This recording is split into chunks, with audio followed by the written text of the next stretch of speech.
Alright. May biyahe deliver kami ngayon. Ayan. Kasi nga, ano nga, overwhelming na kami sa stocks. Ayan, no? Medyo nababawasan na kasi nagkakarga nga kami ngayon. Pati plastic, ayun, no? Yan. Daming stocks. Ika na. Overwhelming sa stocks. Kulang sa oras sa trabaho. Ayan, no?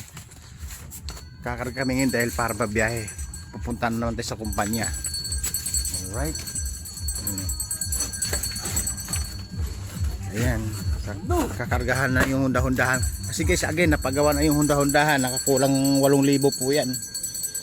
Pagbaba pala ng makina, nasa 1.5. Ang pinilitan po dyan, clutch housing, piston kasi nga, bagong rebore. Tapos, dalawang bearing sa sigunyal. Yung malalaki guys, yung dalawang bearing kabilaan, tinanggal po yun. Tapos cylinder head. Tapos yung ano sa black, yung ano, yung tukod na ganon, ano tag nun? Yung pusrad.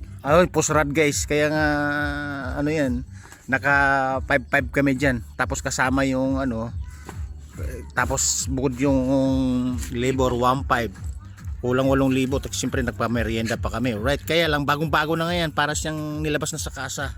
Kaya ibabasa namin nginahakutan ng items ng karton. Kakargahan namin. Kasi nga sabi nga ng anak ko, mininin niya kagabi yan, saka no isang gabi, smooth nang gamitin. Smooth. Ayun guys, nakita niyo yung mga bagong gasket, oh. Akala mo galing sa kasa yung tunog niyan. Kaya pag ginamit mo yan, okay pa sa alright. Alright? Oh, yun, no. Ayan guys, yung mga karton kagabi na pinick up sa bayan na mga items sa suki namin na malaking kinukuhanan dun. Alright. Tapos ayan, mapupuno na yung ano namin, yung trolley. Kakargahan pa ng ganong kahaba. Tapos papatungan ng mga kwadra-kwadrado yung buong karton para itatali na lang. Tapos ito pupunuin na lang din. Tapos ito pupunuin din. Yung isang motor natin andun pala yung legendary bike, ano? Juan, Ha? maluwag yung laman yung Alin? Oo nga, maluwag yung cambio kasi ang cambio nun guys, na yung sa legendary bike na lumuluwag, yung parang hindi mahigpit dun sa may tornilyo mismo.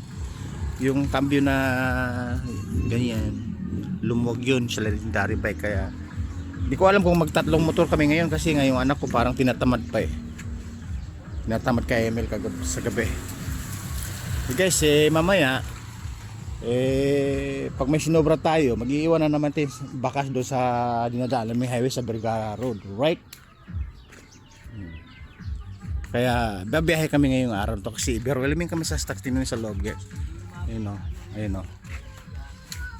Maraming stocks. Wala na kami halos mararaanan. Pag naibiyahe to, 2 biyahe, 3 biyahe, medyo lumuwag na naman yung daan namin. Alright. Kaya kasalukuyan kinakarga na ng mga galamay yung mga items. Ayan o. Ayan guys, again, yan yung dating ano, kadouble ni Dante Barona. Alam niyo yung ano, yung lumundag sa San Juanico Bridge. Ayan. Ayan na maglinya nun kasi nga yung 3 ribs ay nadurog, ipinalitan ng tanso. Nung nagmahal ang tanso, tinanggalin 3 ribs niya. Ngayon wala na siyang ribs, ano na lang, bulak ang nilagay.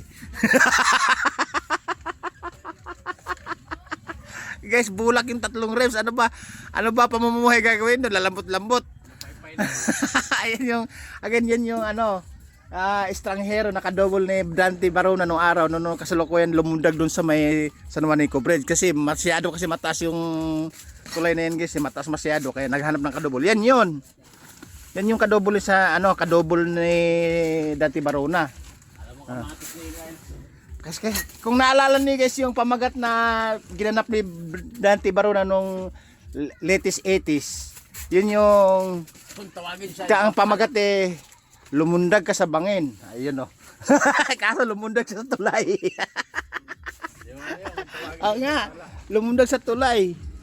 yung palabas nun eh. Oo. Kung tawagin siya, ipapala. Ayun ba yung bathala? Oh guys, sabi niya, pinamagatan yung tawagin ay bathala, siya yung kadobol. Naging kawawa yung ribs niya, pinilitan ng tanso. Nagkamahal ng tanso, hinugot yung 3 ribs. Kaya bulag na ang kapalit. Lata Right. na mga kapatid. Alright guys, patuloy sa pagkarga. Tingnan mo, ito hindi pa nagagalaw to eh. Malalaki to, mga etos na to. Pang pressure yata to, pang speaker. Ayun o, nakatahimik yung legendary bike namin o. Yan kasi pang rescue lang yan. Pang rescue, pag nasisira yung mga nakapila dito motor namin. Kumbaga rescue, pang ayuda sa gamit. Ayan, pupunuin na lang yan. Right? Tapos gaya again, pagka may sinubra tayo, mag-iiwan tayo ng bakas doon sa Vergara Road. Right? Ayun na naman kasi yung mga followers natin, pag nakita tayo, idol, bakas mo, ayan, bakas ko, hindi pa ako naliligo. Charot. Mamaya maliligo tayo bago babiyahe. Okay? Pag may bakas tayo mamaya, may iwan siguro 300 hanggang 500, right? Oh. Hindi guys, ayan oh, parang yung stocks namin hindi nababawasan eh. Hindi nababawasan. Panay ang biyahe, parang hindi nababawasan ng stocks. Overwhelming sa stocks, overwhelming din sa trabaho siyempre kasi ang sabi ko nga sa inyo guys, bawat pitik ng segundo, bawat galaw ng oras gusto ko kumikita ako. Ayaw ko yung isang beses may isang pagkikitaan ako, gusto 2, 3, 4, 5. Kaya yung paarkilahan ko ng bisikleta, binitawan na namin dahil sa sobrang trabaho, sa dami ng ginagawa, kaya maraming rim po yan. Yung mga batalya natabunan ng mga sinako ng mga plastic na sa ilalim po yan. Kaya minsan yung mga batang nag-aarkila dito na kahit matanda nag-aarkila pang trabaho sa pasok sa trabaho, pang construction, yan ginagamit nila kasi nakakatipid sila kaysa kaya nag-commute sila sa tricycle. Mahal, mas nakakamura sila kasi nga 40 hanggang 50 lang binabayaran sa akin per oras. Pagka construction ka kasi depende sa pag-uusap niyo yun kung magkano ibabayaran, right, para makatulong naman. Kulang 50 plus yung mga single namin ito araw ginagamit. Okay, alright. Alright guys, pinakita ko lang sa inyo yung routine namin ngayon para bumiyahe kami at nastambakan na kami sa stocks. Alright, siyempre mamaya kakain muna kami bago babiyahe, siyempre para may bakas tayo sa pag-iiwanan doon sa pagdadaan namin sa Vergara Road. Alright, babu. Ayan si San Juanico Bridge.